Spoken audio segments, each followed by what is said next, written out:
Character is not built in a day. Character is built bricks by bricks, day by day, and it takes entire life. मैं चरित्र की बात कर रहा हूँ और मनुष्य याद किया जाता है चरित्र से। मनुष्य अपने शरीर से, वो कितना सुंदर है, वो कितना अच्छा बोलता है, वो कितना देखने में अच्छा लगता है, that is not being remembered. हम इन्फ्लुएंस लोगों को कर सकते हैं केवल अपने चरित्र को बना के, अपनी कैरेक्टर को बना के। हम केवल लेक्चर दे के किसी को इन्फ्लुएंस बहुत दिनों तक नहीं कर सकते।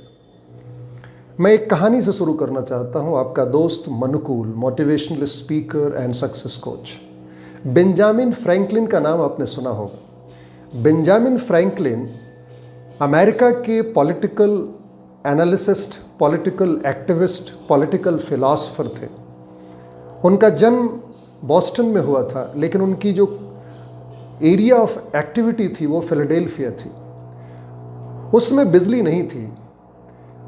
रात में वो स्ट्रीट लाइट देखते थे। सारी स्ट्रीट अमेरिका की एकदम अंधेरे में रहती थी। उन्होंने अपने मन में सोचा कि कैसे अमेरिका के फिलाडेल्फिया शहर की स्ट्रीट लाइट को ठीक किया जाए। एक बार उनके मन में आई बात कि मैं लोगों के समूह को बुलाता हूं और उनको बोलता हूं कि भाई सब अपने अपने घरों के बाहर एक लैंप रात भर जलने के लिए छोड़ दें तो प्रॉब्लम सॉल्व हो सकता है। लेकिन उन्होंने अपने आप को रोका। उन्होंने सोचा कि बोलने से हो सकता है मेरी बात कोई न माने। उन्होंने एक नया तरीका ढूंढा। उन्होंने कहा मैं इसकी शुरुआत करता हूं। I start from my home. Charity always begins from home. Benjamin Franklin ने अपने घर के ठीक सामने रोज रात में एक लैंप को जलाना शुरू किया। पहले दिन कुछ लोगों ने देखा, उनसे पूछा कि Benjamin what are you doing. उन्होंने कहा नहीं, अंधेरा रहता है यहाँ पे अगल बगल, तो मैंने सोचा कि लोगों को दिक्कत होगी, कोई गिर जाएगा, कोई मर भी सकता है, तो मैंने सोचा क्यों ना थोड़ा सा मेहनत करें और लोगों का फ़ायदा हो। एंड अल्टीमेटली एक को देख के फिर दूसरे ने शुरू कर दिया, फिर तीसरे ने शुरू कर दिया।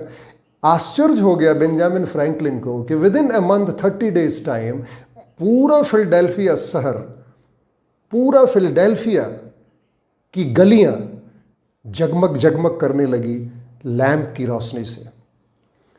इसका मतलब शायद आपने नहीं समझा। इसका मतलब यह है कि कभी भी अगर हम किसी को इन्फ्लुएंस करना चाहते हैं, इंस्पायर करना चाहते हैं, मोटिवेट करना चाहते हैं, तो हम केवल बोल के 8% ही मोटिवेट कर सकते हैं। लेकिन अगर हम अपनी एक्टिविटी से कुछ करके दिखा के मोटिवेट करें तो वो एवर लास्टिंग होता है, वो लॉन्ग लास्टिंग होता है और अल्टीमेटली लोग उसे याद करते हैं। एग्जाम्पल अपने देश का ले सकते हैं, गांधी को। गांधी ने जब नमक सत्याग्रह का डिसीजन लिया तो उन्होंने किसी को बुला के राय नहीं ली। उन्होंने अपनी पत्नी तक को भी नहीं बताया। एक झोला उठाया और एक लाठी ली अपनी और वो चल पड़े दांडी की तरफ। रास्ते में लोग जुड़ते गए। जब वो दांडी पहुंचे तो देखा पूरा हिंदुस्तान उनके पीछे खड़ा था। It was an example setting. ये एग्जाम्पल सेट के किए बिना, रोल मॉडल बने बिना हम किसी दूसरे को इन्फ्लुएंस नहीं कर सकते। चाहे वो घर हो, चाहे वो समाज हो, चाहे वो देश हो। गांधी ने हर आंदोलन की शुरुआत अपने आप से शुरू की। चाहे वो स्वच्छता अभियान, अभी नरेंद्र मोदी का ले ले, उन्होंने उसको मूवमेंट बना दिया only because he was having trust on it. उन्होंने अपने ऊपर विश्वास दिलाया कि नहीं जी ये हो सकता है, and he started initiative, and देखते देखते पूरा भारत स्वच्छ हो गया। So there are many examples कि हम इन्फ्लुएंस अगर करना चाहें तो हम लोगों को इन्फ्लुएंस कर सकते हैं, लेकिन उसके लिए हमें लीडरशिप दिखानी पड़ेगी, उसके लिए हमें इनिशिएटिव लेना पड़ेगा और उसके लिए हमें एग्जाम्पल सेट करना पड़ेगा। आज जो सबसे बड़ी प्रॉब्लम आ गई है इस युवा पीढ़ी के पास, जिसको मैं डिजिटल यूथ कहता हूं, उसके पास रोल मॉडल्स बहुत कम हो गए हैं। फिल्मों के रोल मॉडल धराशायी होकर रोज गिर रहे हैं। आप न्यूज़ उठा के देखें, आज की न्यूज़ उठा के देखें, जितने आइकॉन्स थे वो सब गिर गए। चाहे वो दीपिका पादुकोणे हो, चाहे वो सारा अली खान हो, चाहे वो बड़े बड़े स्टार्स हों, they all are fallen apart. अब यूथ जिसे अपना रोल मॉडल मानता था वो गिर गया। पॉलिटिशियंस में उसे बहुत कम दिखाई देते हैं, इक्का दुक्का। Narendra Modi, Barack Obama, Nelson Mandela, Indira Gandhi, तो there are very few who can become a leader. तो एक वैक्यूम है आज लीडरशिप की। तो this is an opportunity for our youth, और इसका कारण हमें जानना पड़ेगा कि ये वैक्यूम आखिर आई क्यों। इसके आने का मेन रीजन है हमने अपने कैरेक्टर पे काम करना बंद कर दिया और हमने पर्सनैलिटी पे काम करना शुरू कर दिया। पर्सनैलिटी को बनाया जा सकता है, ये पीआर का एज है, ये डिजिटल एज है। हम अपनी फोटो को, हम काले हैं तो गोरे बनाने की क्रीम बिक रही है मार्केट में। हम अपने कपड़े को चेंज करके अपनी रेपुटेशन, अपनी पर्सनालिटी बना सकते हैं, बट कैरेक्टर नहीं बना सकते। इसलिए आज जो रोल मॉडल्स मिल रहे हैं वो पर्सन मिल रहे हैं, न कि कैरेक्टर मिल रहे हैं। और ये कंफ्यूजिंग चीज दिखाई दे रही है फेसबुक पे, इंस्टाग्राम पे, कि एक दिन के अंदर कोई हीरो बन जाता है और दूसरे दिन वो नीचे गिर के मिट्टी में मिल जाता है। तो एक कंसिस्टेंट इन्फ्लुएंसर हम कैसे बने, एक हम रोल मॉडल कैसे बने जो इन्फ्लुएंस करना जानता हो, तो उसके लिए 6-7 चीजों पे ध्यान देना होगा। पहली चीज, हमें रेपुटेशन पे न काम करके अपनी इंटीग्रिटी पे काम करना पड़ेगा। The first thing, because reputation is again a PR activity. हम रेपुटेशन बना सकते हैं फेसबुक पे ऐड देके, इंस्टाग्राम पे ऐड देके, पोस्टरिंग करके। अभी इलेक्शंस आने वाले हैं, सब पीआर एक्टिविटी शुरू हो चुकी होगी। तो ये पीआर एक्टिविटी से हमारी इन्फ्लुएंसिंग पावर सस्टेन्ड नहीं करेगी। ये हो सकता है कि कुछ दिनों के लिए चल जाए, लेकिन जिसके पास इंटीग्रिटी है, जो चाहे बरसात हो, चाहे वो जाड़ा हो, चाहे वो गर्मी हो, एक ही जैसा दिखता है, चाहे वो गरीबी हो, चाहे वो अमीरी हो, एक जैसा दिखता है। यानी मनसा वाचा कर्मणा, यानी मन से भी, तन से भी, अपने बोलने से भी, अपने एक्टिविटी से भी, जो एकदम एक जैसा दिखे, जो ट्रांसपेरेंट हो, जिसके अंदर बाहर की डुअलिटी नहीं हो, एकदम सिंगल पर्सन हो, that is called integral person. That is the very important ingredient for influencing the people। आज अगर हम चारों तरफ देखते हैं जिसकी रेपुटेशन और जिसकी इंटीग्रिटी दोनों एकदम एक जैसी है, तो मेरी नज़र में एक आदमी आता है इस पूरे ब्रह्मांड में, इस पूरे पृथ्वी पे, और वो भारत का प्रधानमंत्री नरेंद्र मोदी। अपने काम से, अपने बोलने से, अपने चलने से, अपने पहनावे से एकदम इंटीग्रिटी वाला मनुष्य, जिसके ऊपर कोई कालिख नहीं पोती जा सकती। वैसे तो गालियां आज राम को भी दे रहे हैं लोग, इसलिए गाली देने वालों की कमी नहीं है, लेकिन जो कैरेक्टर का पार्ट है, जिस पे बहुत सारे लोग विश्वास करते हैं, that is called integrity. So influence करने के लिए हमें इंटीग्रिटी पे काम करना पड़ेगा, और हमें बचपन से अपने बच्चों को बताना पड़ेगा।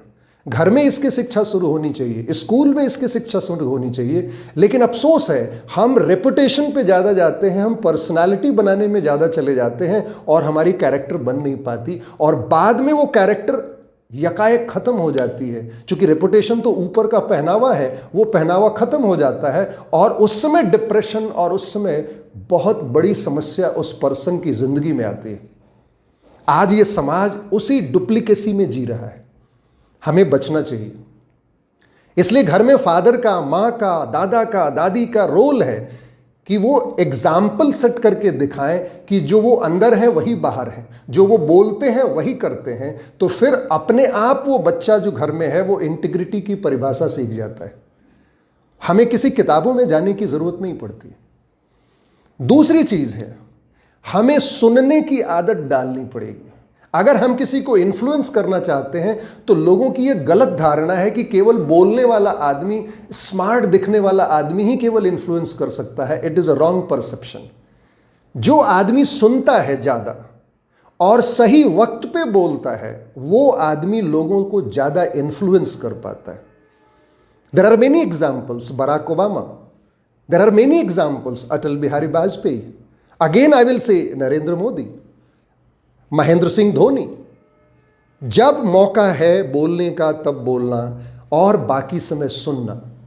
क्योंकि जब हम बोलते हैं तो केवल अपनी सुनाते हैं, लेकिन जब हम सुनते हैं तो लोगों की नॉलेज को, लोगों की जानकारियों को सुनते हैं. अगर हम मार्केटिंग के फील्ड में हैं, अगर हम सेल्स के फील्ड में हैं, तो this is very important trait for a manager, for a senior executive, कि अपने लोगों की सुने. किसी मीटिंग में पहले खुद अपने आप को प्रेजेंट न करने लगे, वो पहले लोगों को देखे बोलते हुए और उसके बाद प्रेजेंट करे अपने आप को.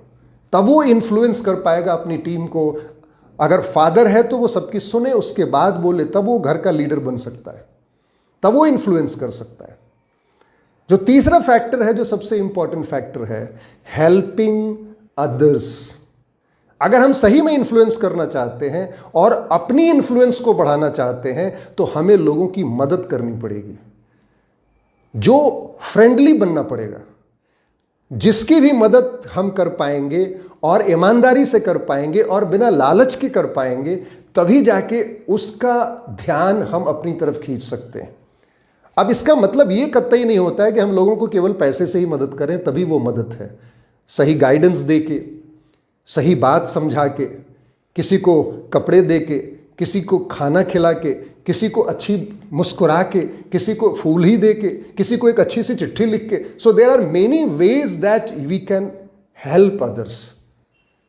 And the fourth point, that is very important point, हम लोगों से कैसे कनेक्ट होते हैं, हमें हमारी कनेक्शन कैसी है, हम कितने लोगों को कनेक्ट हो जाते हैं एक समय में. That is also. आज के डेट में हमारे पास गैजेट्स हैं, आज के डेट में हमारे पास सारी चीज़ें मॉडर्न, सारी साइंटिफिक चीज़ें अवेलेबल है. हम एक साथ लाखों करोड़ों लोगों से कनेक्ट हो सकते हैं.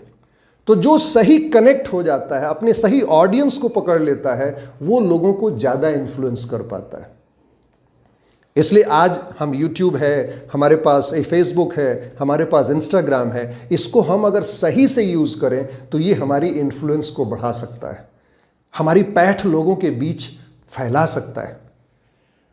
And the last but not the least, हम लोगों को जब तक एम्पावर नहीं करेंगे, जब तक लोगों को हम आगे नहीं बढ़ाएंगे, जब तक हम लोगों को ऊंचे ऊपर नहीं उठाएंगे, तब तक हम लोगों को इन्फ्लुएंस नहीं कर सकते. It is not related to politics only, it is related to every field of our life. चाहे वो टीचर हो, चाहे वो फादर हो, चाहे वो मदर हो, चाहे वो सोशल एक्टिविस्ट हो, जो भी हो, हमें पॉलिटिक्स को साइड करना पड़ेगा और हमें एम्पावरमेंट की बात करनी पड़ेगी. हम जब एम्पावर करेंगे तब जाके समाज हमको एक्सेप्ट करता है. मैं 2-3 एग्जाम्पल आपको देना चाहता हूं जिससे आपको समझ में आ जाए कि कैसे इन्फ्लुएंस किया जाता है. It is a very big marketing. तो पहली चीज जो इन्फ्लुएंस फैक्टर है, टैग लाइन. कॉर्पोरेट का एक टैग लाइन होता है अगर मार्केटिंग में जाए, सफेदी की चमकार, आपके मन में तुरंत आएगा super Rin. That is the character of the product, that is the influencing factor. पहले इस्तेमाल करो फिर विश्वास करो. घड़ी डिटर्जेंट किया, जैसे आप सुनेंगे वैसे ही आपको प्रोडक्ट दिखने लगेगा. That is again influencing tag line. हम केवल स्टील नहीं बनाते, Tata steel, that is again A tag line, a corporate tag line. that defines the character and the ethics and the mission and vision of this Tata Steel company. Now I come to the person. जैसे मैं नाम लेता हूं missile man, आपके सामने नाम आ जाता है APJ अब्दुल कलाम का. See the man. एक शब्द से किसी की पूरी जिंदगी को रिप्रेजेंट किया जा सकता. आयरन मैन सरदार वल्लभ भाई पटेल, नेताजी सुभाष चंद्र बोस, आयरन लेडी इंदिरा गांधी. मैं बोलूं leadership in cricket, the best captain cool, Mahendra Singh Dhoni. So this all things represent. Hitman Rahul, this cricketer. So what, Rohit Sharma, sorry, hitman is Rohit Sharma. So what I want to convey you, I would like to convey only single thing. कि आपने अपने tagline पे काम किया क्या। अगर मैं बोलूं आई लव माई सेल्फ, तो बहुत सारे लोग बोलेंगे Manukul, because I am walking on I love myself factor. मैं अपने आप को बहुत प्यार करता हूं। सो आपने अपनी कॉर्पोरेट लाइन बनाई। चूंकि ये मार्केट जो ग्लोबलाइज्ड वर्ड है, ये ग्लोबलाइज्ड वर्ड बिकने और बेचने और खरीदने का वर्ड है। तो फिर खरीदी कौन सी चीज जाएगी, और लोग खरीदेंगे क्यों? लोग खरीदेंगे कैरेक्टर को, लोग खरीदेंगे पर्सनालिटी को नहीं। लोग रेपुटेशन को नहीं खरीदते, लोग कैरेक्टर को खरीदते हैं। और कैरेक्टर एक दिन में नहीं बनता माय डियर फ्रेंड, कैरेक्टर बनाने में समय लगते हैं। It is not a T20 game कि बस आधे घंटे में कैरेक्टर बना। अगर आधे घंटे में कैरेक्टर बन रहा है तो आप ये समझ जाएं कि वो आधे घंटे के अंदर नीचे भी गिर जाएगा। इसलिए आई रिक्वेस्ट यू, अपनी टैग लाइन बनाई क्या? मैं एक सवाल छोड़ के जाता हूं आपके साथ। Are you walking for your mission, for your vision? और आपने अपने मिशन विजन के लिए क्या एक टैगलाइन, एक कॉर्पोरेट लाइन, एक पर्सनल लाइन चुना है क्या? जैसे मैंने चुना है आई लव माई सेल्फ।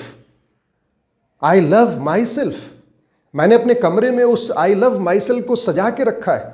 मेरे दिमाग में, मेरे आंखों के सामने 10 आई लव माई सेल्फ। मैंने जो पहली बुक लिखी वो भी आई लव माई सेल्फ। मैंने जो दूसरी बुक लिखी I love myself self mastery book, that is also a book. So I love myself is penetrated into each and every cell of my body, and that should be reflected in the activity of my every activity.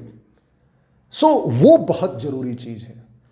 So thank you for watching my video, and I hope कि आप इस बारे में अपने 5 दोस्तों से बात करें कि क्या तुमने अपनी टैगलाइन बनाई? क्या तेरे पास अपनी कोई टैगलाइन है? क्या तुम कैरेक्टर पे काम कर रहे हो? केवल पढ़ने से, केवल अच्छे नंबर लाने से मनुष्य जीतता नहीं है। चूंकि APJ अब्दुल कलाम की एक लाइन हमेशा याद रखें कि teachers should always focus on the back benchers. चूंकि इंडिया का फ्यूचर बैक बेंच पे बैठा हुआ है, इसलिए मैं रिक्वेस्ट करूंगा कि आप बैक बेंचर्स हों या फ्रंट बेंचर्स हों, आप अपने टैगलाइन पे काम करें और अपने मिशन स्टेटमेंट पे काम करें। इसीलिए मैंने एक किताब लिखी है आई love myself self mastery book, कि हम कैसे अपना मास्टर बने, हम कैसे अपनी कैरेक्टर को बनाएं।